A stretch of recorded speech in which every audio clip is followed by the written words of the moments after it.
জোর করে বর নিয়ে গেল কেএফসিতে খাওয়াতে। মাঝে মাঝে বোধহয় এরকম জোর করে কোথাও খাওয়ার জন্য নিয়ে গেলে বেশ মজাই লাগে, ভালোই লাগে। এরকম জোর করে কেই বা নিয়ে যায় বলুন। যাওয়ার মন তো একদমই ছিল না, শরীরটা খুব একটা ভালো ছিল না।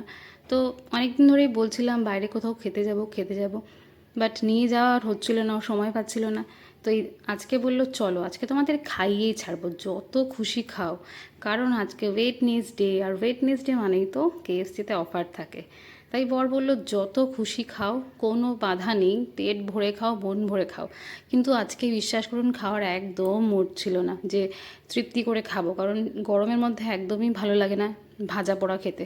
কিন্তু কেএফসির ব্যাপারটাই আলাদা, একটু খেলে বেশি খেতে ইচ্ছা করে। তো আমরাও এসে দেখছিলাম কি নেব কি কম্বো নেবো, তো এখানে স্ক্রিন ছিল, স্ক্রিনেই অর্ডার করে নিয়েছিলাম একটা বড় বিগ বাকেট। আমার ছেলে তো ভীষণ এক্সাইটেড, চিকেন